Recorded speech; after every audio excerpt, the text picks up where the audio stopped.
Tina Kader. I'm a mother, an endocrinologist, and a part-time wannabe super athlete, which really hasn't worked out as good as I wanted it to. Some people meditate, some people bake, some people... So I run and bike and swim, and I love to move. Okay. And 30 years at the Jewish General, still there. And now I have a clinic near the Glen called the LMC Glen. And I work 1 day a week in Plattsburgh, of all places. Pregnancy, so pretty busy, full life, with a bunch of kids on top of it. In Quebec, if you want to stay here as a physician, you actually have to pass a test in French. And I've had English colleagues that couldn't work here because they failed it. Wow. And you passed on the first? I passed it. Wow, I was so shocked. I'm like, what's wrong? Someone was not listening to me. So I passed, and just over time I got better. I mean, I think the best move was to marry a French Canadian. Okay. That's really improved my French. But I do, like today, I gave a lecture in French. Definitely living in Montreal, I think it's a must to, be able to converse. I find in Montreal, everyone's open to both. Like I never really felt discriminated against because I'm English. I never had those issues, but I've always tried, like my patients that speak French, I always try to speak French to them, even though sometimes they answer me in English and I speak French to them. It's a cute conversation of French and English. It's very funny to watch.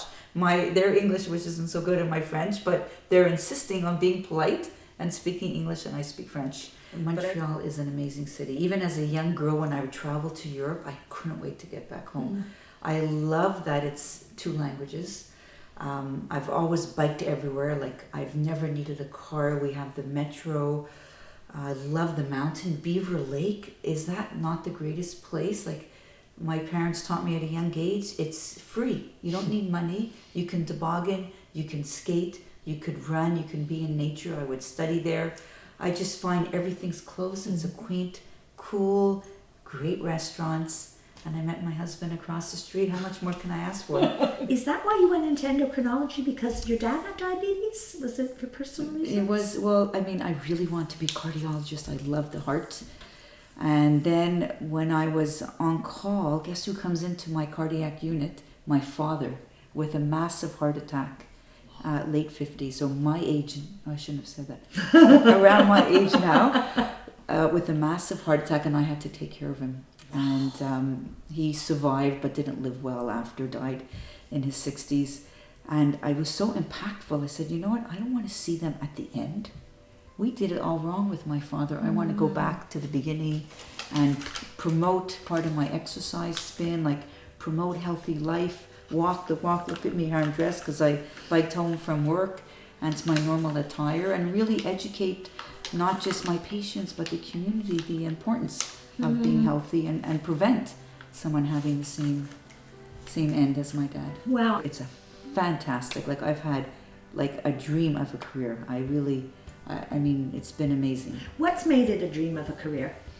Because I do a lot of diabetes and thyroid, and you're in a relationship with patients for life. It really, at least my generation was. So I've had patients I've known for 30 years, and it's not like they're my patients. They're like part of my family almost, I really feel very close to them. And I'll just give you an example. My mother just passed away, and half the people at her funeral were my patients. We really help people. Like my late father died of diabetes in his 60s, and that's no longer the case. People live. I have people 90-year-old. I just had a patient almost turning 100 with diabetes. So it's a whole different world. So it's fun to see, the progression of medicine. We're here for a short time, and just make it happen. Find something you love.